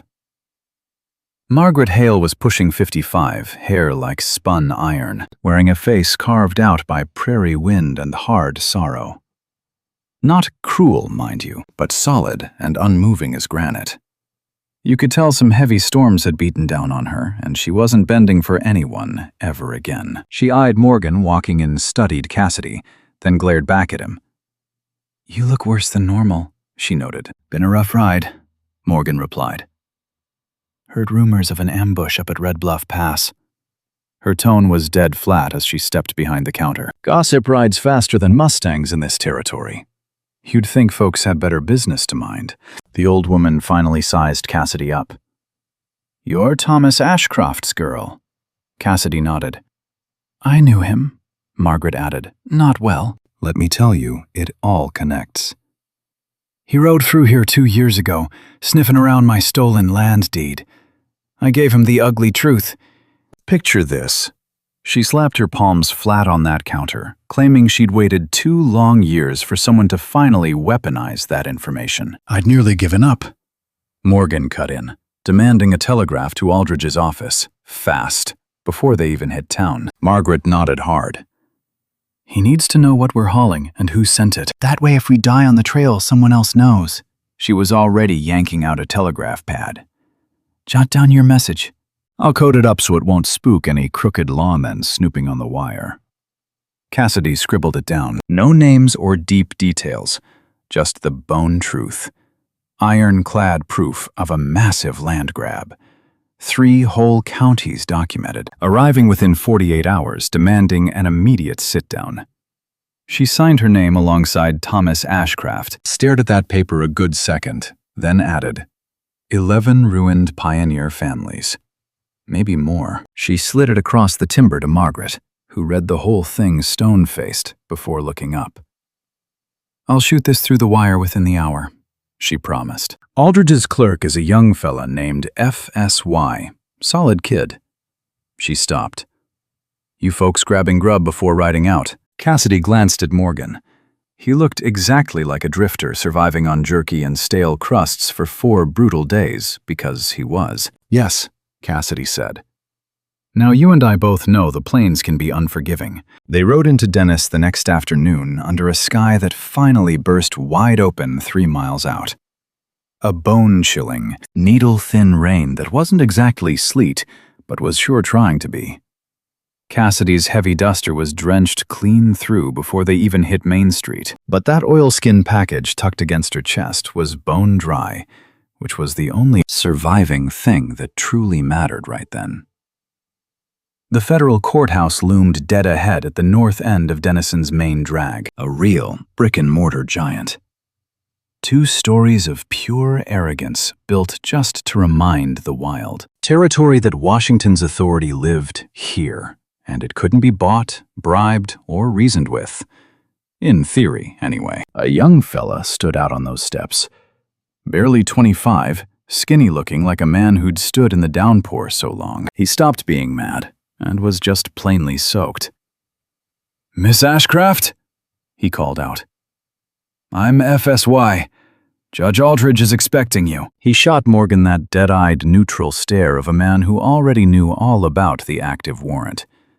"Both of you."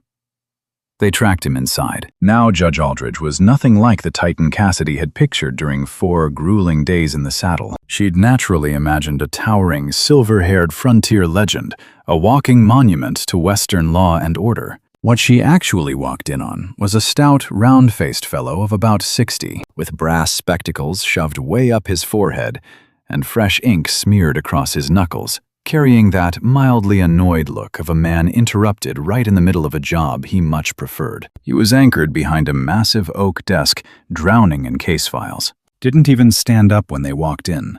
Just dropped his paper and fixed them with a dead serious stare. "Sit down," he ordered. "Both of you." He locked eyes with Cassidy. "Margaret Hale vouched for the gravity of your cargo. I've known that woman 15 years, and she ain't one to spin tall tales." He folded his worn hands. "So show me." Cassidy sat hard. Reaching into that soaked coat, she fished out the oilskin bundle, slapping it right down on the desk in front of the judge. Next, she dug into the leather saddlebag slung over her shoulder, pulling out her late father's weathered journal, setting it down gently. "The journal is the master copy," she stated. "My father, Thomas Ashcraft, out of Harland's Creek, maintained this record over 3 bloody years. That package holds copies of the heaviest entries, sorted clean by property claim and pioneer name." She rested her shaking hands in her lap. "I can guide you through every crooked deal." Judge Aldridge just dragged that journal over and cracked open the very first page. He scanned the ink with the cold, sharp efficiency of a frontier lawman who read human sins for a living. "Garland Purcell," he mumbled, eyes still glued to the page. "Yeah, I know the name, but not from inside a courtroom. I know him as a fat cat who sits on fancy territorial boards, the kind of fellow whose name keeps popping up in whispered chats with other federal judges these past 18 months, usually tied to dirty land swindles right across the territory line." He flipped the page. "Never had enough ironclad evidence to swing a gavel until now, if this is what it seems." "It is," Cassidy fired back. "My pa was rigorous. Dates, witnesses, property boundaries, every single scrap cross-references perfectly with county land records." She held back. I'll bet my boots some of those county books are doctored. But there's enough outside trail markers left behind. Survey notes, neighboring boundary stakes, and water rights papers, so their dirty work will absolutely show. Now here's the thing. Aldridge stared her down over that journal. It was a calculating look, but not a cruel one. You've already planned this war, he reckoned. I've had 4 long days in the saddle with nothing else to ponder, she replied. Right then, something in the judge's weathered face finally shifted. He gave a faint nod, finding it either dead accurate, highly amusing, or both. He eyed Morgan. And you, Calloway, you're carrying a warrant from Sheriff Tanner in Harland's Creek. I am, Morgan replied. No defensiveness in his voice, just a cold, frontier fact. Listen here, Tanner's warrant hangs on a theft charge tied to the shady. Auction setup detailed in these papers, Cassidy countered. Which means this warrant is just another dirty tool from the corrupt ring we're exposing here. She kept her tone steady. I'd argue this warrant is pure retaliation, issued in absolute bad faith, and tied to a nasty habit of weaponizing the law to run down folks who threaten Purcell's interests. My father recorded 3 other times they pulled this exact stunt. Aldridge studied the girl for a quiet moment. Then he sized up Morgan. Did you steal her? I outbid 2 drunks at an illegal auction, Morgan answered flatly. Whether that's stealing depends on if the auction was lawful. I'd wager it wasn't. You would be correct, Aldridge declared. He spoke with the quiet iron of a man who had already dealt the winning hand. This auction racket holds no legal water under territorial law. The warrant is void.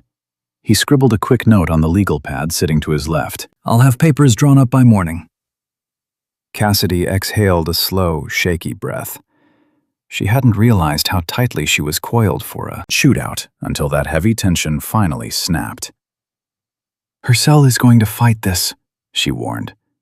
He has deep pockets. He'll claim the ledgers are forged, just the bitter ramblings of an old man who didn't understand normal frontier land deals. Let him try, Aldridge rumbled.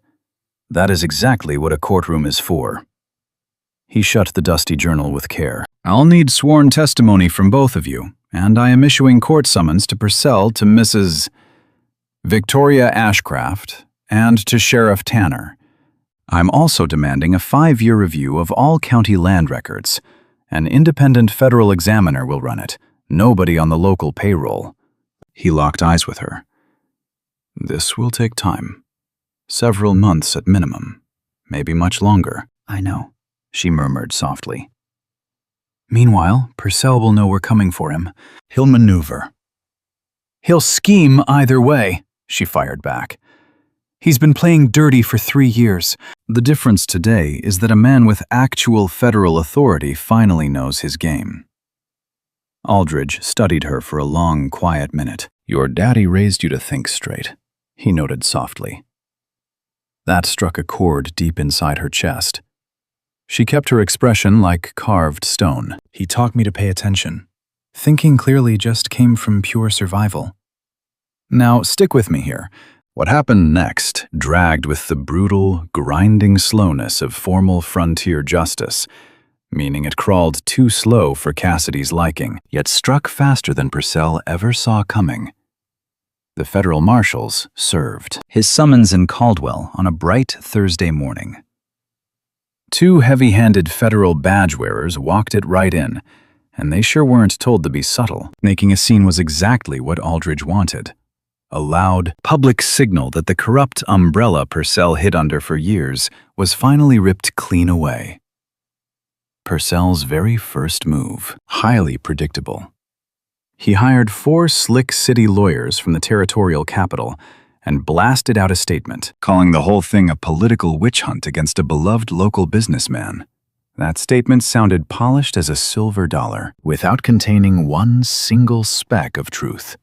His next play was cornering 2 of his old accomplices, the exact hired guns who helped steal the land written about in Thomas Ashcraft's dusty ledger, and make it crystal clear that their future paychecks relied heavily on keeping their mouths shut during trial. He wanted total silence.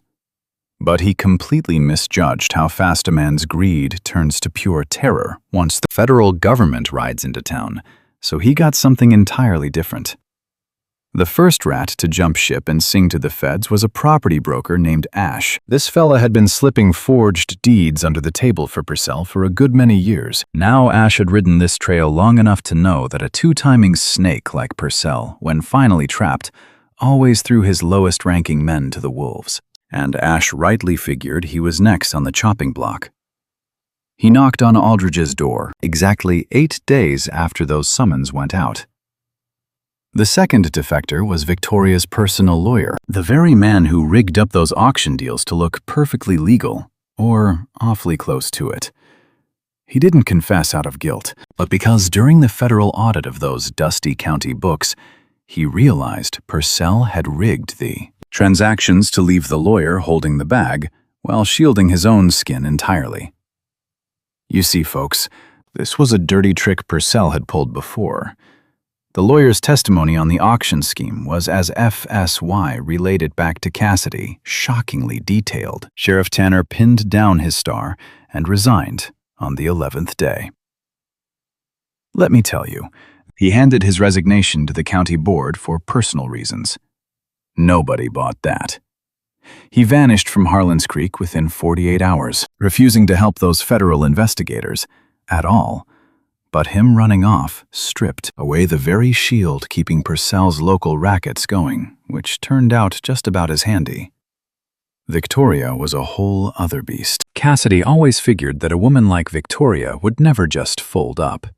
She had witnessed the woman's icy calm during the will reading, the absolute cold blood she showed, running every single piece of her scheme, never showing a single solitary drop of doubt. Folks like that do not crack under legal heat. They shift. They dig in. But Victoria never really planned for Ash. His testimony on that auction racket laid out exact talks with Victoria, naming dates, spots, and hard cash. He even handed over a letter she mailed 14 months back. It talked about clearing out estate folks in words that FSY politely called awful hard to see in a good light. They locked Victoria up on a Wednesday morning inside the Ashcraft-Toft house, her house, just like she always demanded folks call it by 2 federal marshals who rode hard overnight straight down from Dennis. Cassidy got the news at the Harland's Creek General Store. A woman there grinned and said, Victoria strolled right out to those marshals without flinching, climbed up into their wagon, and never once threw a glance back at that grand old house. Cassidy was nowhere near Harland's Creek when it went down. She was out at Morgan's ranch, bunking there while the lawyers tangled in court, burning daylight on chores that just had to be done. A short-handed ranch always has a pile of hard work begging for some elbow grease, and spending her nights burning lamps over Aldridge's letters, staring at those pages with the fierce focus she kept since day one. Morgan was the one who brought word of Victoria's arrest. He rode in from the south, pasture come late afternoon, and spit it out plain like he did everything. Heard from town, he muttered, tossing his heavy coat up. They took Victoria this morning. Cassidy was sitting right at the table staring at her ledger. She slowly rested her pen down. She just sat there a spell, palms flat on the rough wood, staring off into empty space. Good, she whispered. A mighty small word for a fight that took 3 years of her father's life and weeks of her own blood. But you and I know it was the dead honest truth, and she learned from her daddy's dusty journal. And 4 grueling days riding that high ridge route from sitting soaking wet across from a federal judge, betting her life on the fact that plain, honest words always hit a lot harder than fancy ones. You holding up all right? Morgan asked. He stood by the doorframe, quiet and perfectly still. That was just how he held his ground, quietly watching her. She gave that a real, honest thought, something she barely let herself do this past month. I will be, she answered, soon as it's fully finished. Then she grabbed her pen. Purcell still has 4 lawyers backing him. He surely does, Red agreed. And that territorial court date still ain't on the books. No, then I guess I am not fine just yet, she muttered. I got work. He stayed quiet a beat, Then he walked to the kitchen and got the coffee boiling, which was his go-to move whenever he ran out of useful things to fix. And Cassidy knew that boiling pot was just his quiet, stubborn brand of Western solidarity. Out the window, that harsh November light was fading fast and freezing over, bleeding out of the high country sky in long, pale streaks. The deep valley down below already sat in heavy shadow. Harland's Creek was buried in the dusk somewhere, and further out sat the Ashcraft spread, her daddy's rightful land resting under that exact same blackening sky it always had. Just waiting. The patient way old land does, outlasting outlaws and honest folks alike, for whatever storm blew in next. They finally pegged that territorial court date for the second week of February, giving Purcell's 4 slick. Attorneys 11 weeks to do what rich men's lawyers always do when backed into a corner. They started filing motions begging for delays, fighting to block the evidence, and mostly just throwing sand in the gears of justice, praying some lucky break would swing their way before a judge finally dropped the hammer. But nothing budged. Judge Aldridge shot down 3 delay requests using words that FSY told Cassidy were mighty blunt for a man in robes. The evidence check kept right on schedule. That federal land examiner, a sharp lady named Clara Briggs, had 12 years of grit and the pure patience of a soul who actually smiled when catching dirty lies in paperwork, dropping a report come early. January backing up and blowing open everything Thomas Ashcraft wrote down. 14 stolen properties in total, not just 11. Those 3 extra grabs happened way before Thomas even opened his journal. So now you and I know Purcell was running this dirty grift for at least 5 solid years. Cassidy read Briggs's report sitting right at the kitchen table of her daddy's house. You and I are stepping into a true frontier showdown. By December, the law finally cleared her to move back home. The ranch was rightfully, undeniably, hers. That phony will got tossed just 2 weeks after Aldridge started his digging. No big fuss or courtroom fireworks, no hollering, no grand victory lap at all. Just a lawyer's letter full of heavy legal jargon handed to her on a bitter morning while she was out fixing a broken fence on that north pasture. She read it standing tall in her heavy coat, boots caked in winter mud. Then she folded the paper, shoved it deep in her pocket, and kept stretching wire. Real grit doesn't need a parade. The actual courtroom battle took 4 long days. Purcell's legal team was sharp, genuinely sharp, the kind of slick that costs a fortune and earns every penny. They fought hard against the handling of Thomas Ashcraft's old journal. They tried dragging Cassidy's name through the dirt, claiming she just wanted a payday. They painted Ash's story as a greedy outlaw trying to save his own hide, which was partly true, but it didn't change the hard facts he put on the record. Those suits fought tooth and nail for every inch, but all their fancy talk couldn't change the cold, hard truth stamped on those land deeds. Cassidy took the stand on day 2. She sat right in that witness box, shivering in a downright freezing courtroom. That iron stove in the corner had been burning wood since dawn, but it barely took the edge off the chill. She answered them with the exact same steady focus she had used when copying her father's ledgers by lamplight on that lonely mountain ranch back in November. No tall tales, no extra fluff. She just told them the plain truth. She explained exactly how she knew it. When Purcell's top lawyer tried rattling her with rapid-fire questions about dates, distances, and her long trail rides, she met every single shot dead on and calmly waited for more. Purcell sat frozen at the defense table the whole time. He was a stone-cold man. She figured as much from the rumors. A guy in his 50s with that heavy, polished look of a man who'd been rich so long the money was just natural to him, like the air he was breathing. Now watch this closely with me. He stared at that room like it was a business deal gone slightly sour, fully believing he could buy his way out of the jam with his very next play. He locked eyes with Cassidy just once while she was talking. It wasn't a glare of pure anger. Truth be told, it was a whole lot spookier. It was the stare of a boss realizing he'd underestimated a wild horse, trying to figure out how this dusty ranch girl had somehow jammed up his well-oiled machine. She stared right back and kept on speaking. Morgan took the stand on day 3. He sat up there holding his worn hat on his knee, giving those lawyers the shortest possible answers. That was just the cowboy's natural way. Purcell's fancy lawyer wasted 20 minutes trying to twist his silence into a trap, but hit a brick wall. When pushed about the shootout at Red Bluff Pass, Morgan laid out the cold fact without blinking, which turns out hit a whole lot harder than crying ever could. A plain story about bushwhackers holding rifles in a tight mountain pass doesn't need extra spice. It drops like a lead weight in a quiet room, all on its own. The jury came back on the 4th afternoon. Garrison Purcell was branded guilty on 7 different charges, covering everything from conspiracy and fraud to flat-out stealing land, and twisting the local law to line his own pockets, as the judge put it. He'd find out his prison time in 30 days. But getting that guilty verdict was what truly counted. It finally answered the ghost of a question Thomas Ashcraft had chased in his study for 3 long years.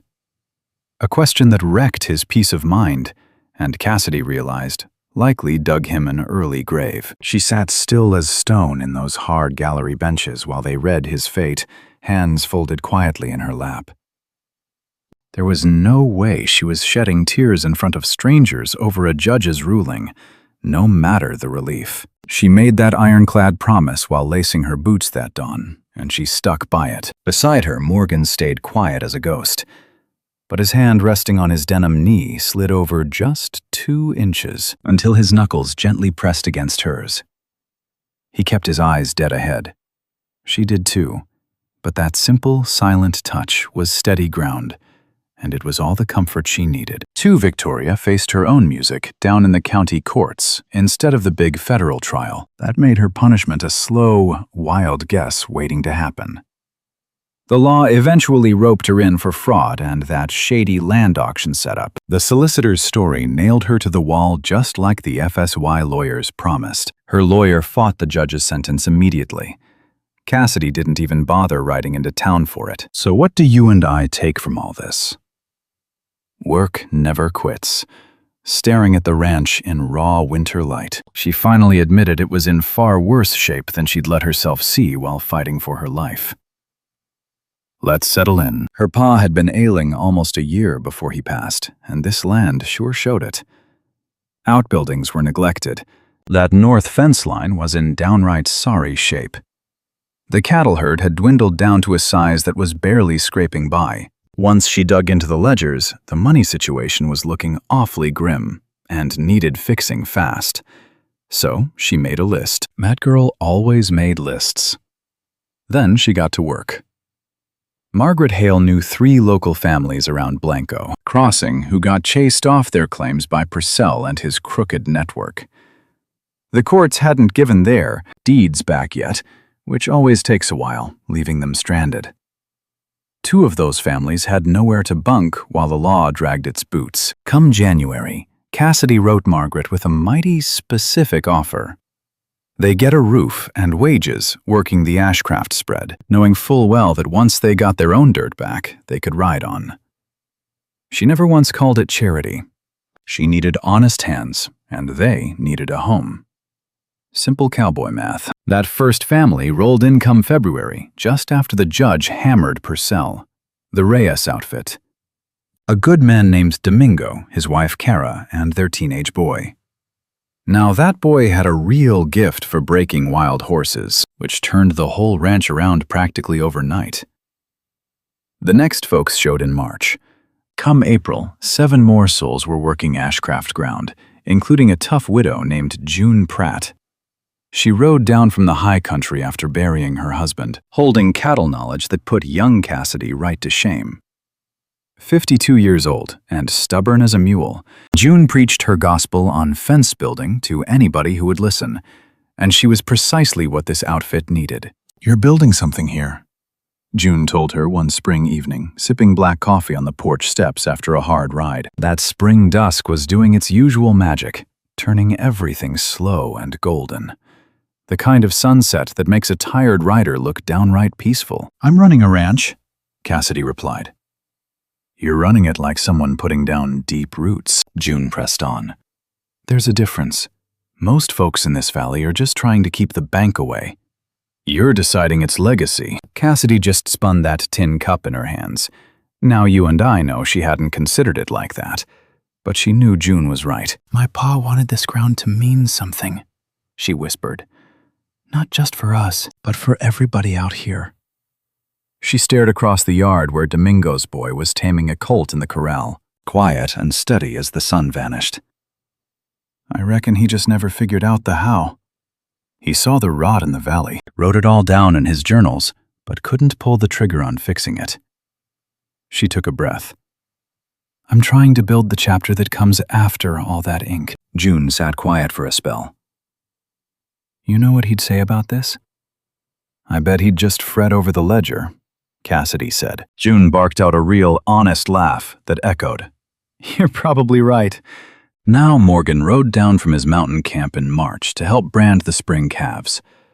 Come April, he trotted right back down for the same chore. Sometime during that second trip down, the whole charade about him only caring about the cattle just faded away into the frontier dust. He hauled 2 of his own broncs along that second time. When Cassidy teased him about all that effort just for a short week of neighborly visiting, he tipped his hat and mentioned that running high country camp all alone wasn't much of a future. And she softly replied that a cowboy didn't have to ride alone. They stared across that dusty barn, trading the heavy looks of 2 survivors who understood exactly what the other was really asking. He moved his mountain herd down in May. "Just a bit at a time. Stick with me here." He kept the high ridge for summer grazing, but the real work moved to ashcraft soil, making the whole outfit grow mighty fast. It wasn't an easy trail, though. 2 lone wolves used to calling their own shots don't just combine herds without throwing some serious sparks. And Cassidy and Morgan threw more sparks than most, since neither of those hard-headed fools was about to just nod and smile when they thought the other was dead wrong.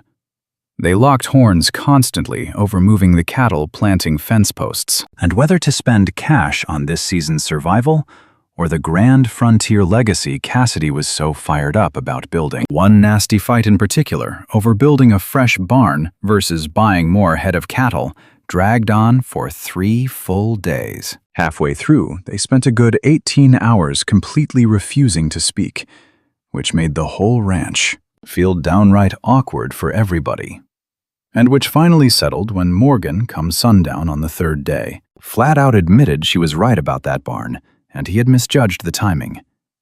In return, she reckoned she understood his thinking on the herd, and they could handle both if they just lined it up right. Together they hashed out a plan neither could have dreamed up alone. They still locked horns after that, sure, but they settled things a whole lot quicker, which Cassidy figured was about the highest praise you could give any partnership between 2 stubborn souls. You and I know how justice goes.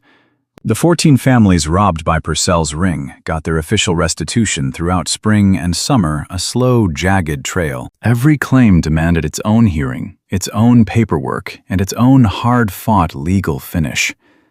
Some folks got their deeds handed right back. Others walked away with cash settlements, mostly because their stolen property had been carved up and sold off too many times. By summer's end, 2 claims were still hanging in the wind. Cassidy tracked both of them. She kept a tally.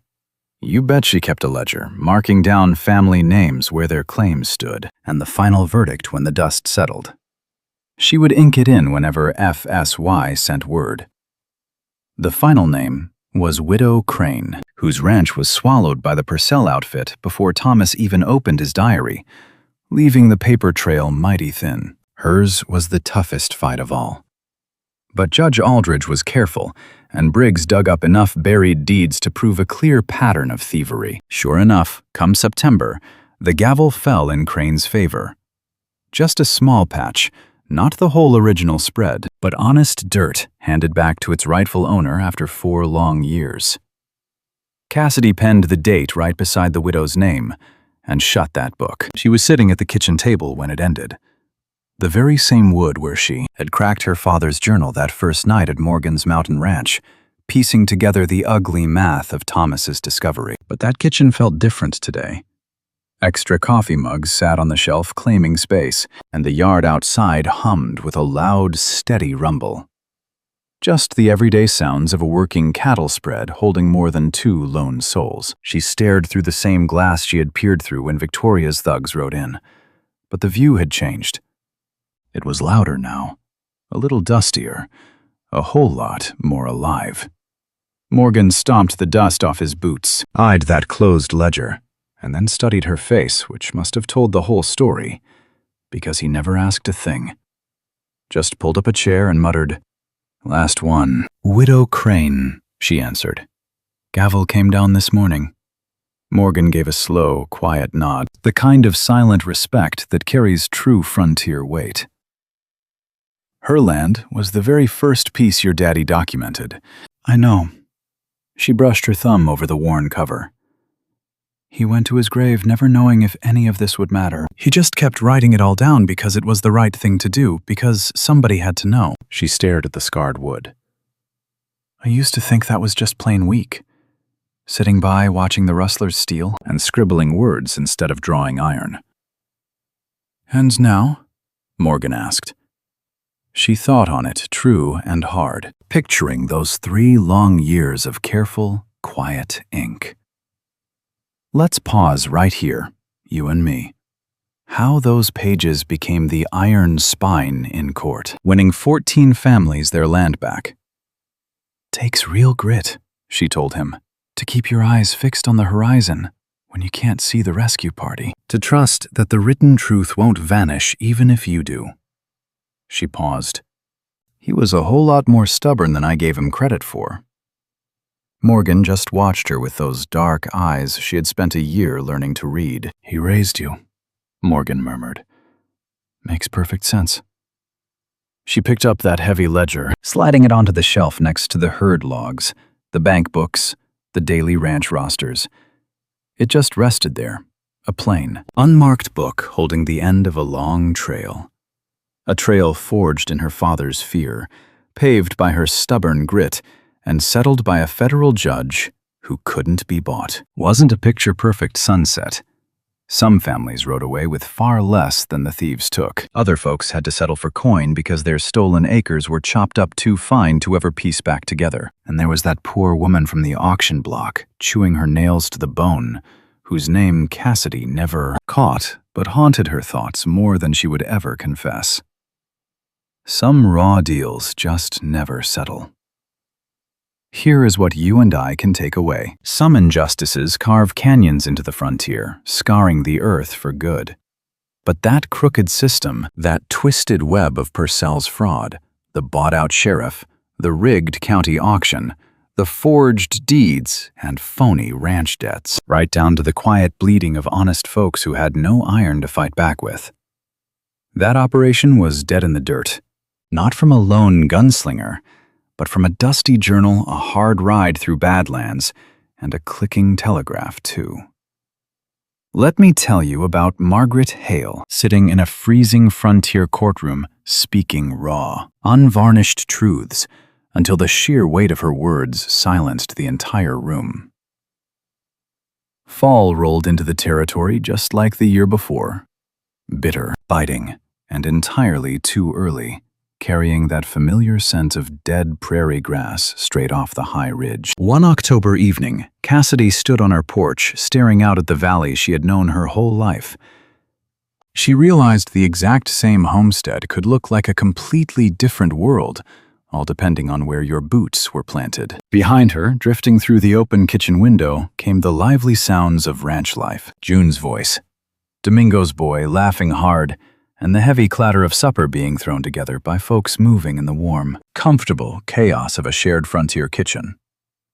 Morgan was out in the barn. It was a brand new build, finally hammered together in August, and he had been stubbornly, quietly proud of that timber ever since they finished, like a stubborn cowboy proven wrong who had quietly made his peace with it. Cassidy let her mind drift to her father, how he used to stand on these exact same porch boards, bathed in that exact same fading autumn light, drafting up ideas in his mind before putting pen to paper. He used to watch injustice build up in this wild territory, wrestling with how to fix it. Then she thought about the young girl. The girl who had stood by his dirt grave, swearing she would never shed a tear around Victoria. That young girl was dead on about her feelings, but blind to her own power. Now she had grown into a formidable woman, bigger, sure, but certainly not cleaner. No, the dust of the trail never truly washes off. She had survived a brutal year of hard riding and ruthless decisions, making her tough enough to shoulder a dozen heavy burdens at once. The rugged valley below was fading to black in that slow October way, the ridge's long shadow creeping steadily eastward across the prairie grass. Barely 24 years old, she held the deed to her father's land. 11 souls depended entirely on the hard choices she made about this ranch, plus 2 hopeful homesteading families, still waiting for the judge to settle their land disputes, and a partnership with a notoriously difficult cowboy she trusted more than anyone breathing. For a woman who trusted nobody, that was saying something. And she wasn't done yet. The trail ahead was still mighty long. Too many loose ends remained out west. Too many unhealed wounds from the past year, like those other captive women from the cattle auction. She had hunted down 3 of them, firing off letters across the territory and pressing the right folks for answers. Lately, she had been wrestling with what it would really mean to build something more formal. You and I both know a true legacy takes structure. She wanted to build a lasting sanctuary for those displaced, frontier families, something permanent that would outlive her own watch. But that was tomorrow's battle. Tonight demanded immediate action. That meant serving hot grub, checking the livestock, and managing the endless, grinding arithmetic of running a lively cattle operation. She pivoted to head back indoors. The screen door creaked open before she even reached it. Morgan stepped out carrying 2 steaming mugs of black coffee, wearing the exact look of a man who knew exactly where she was hiding and why. He passed her a tin cup. Thinking again, he asked. Always, she fired back. He leaned against the rail beside her, quietly studying the vast valley, watching the shadowy shapes of their herd grazing down in the southern pasture, and spotting the faint, flickering oil lamps of Harland's Creek below. Just an ordinary little frontier town, a place that witnessed a bloody tragedy in its square one fall morning, locked its doors, and kept its mouth shut, and was now slowly learning to walk a straighter path under the heavy pressure of change. Settlements rarely reform their wicked ways out of pure guilt. They change because them. Corrupt systems holding them up get smashed to kindling.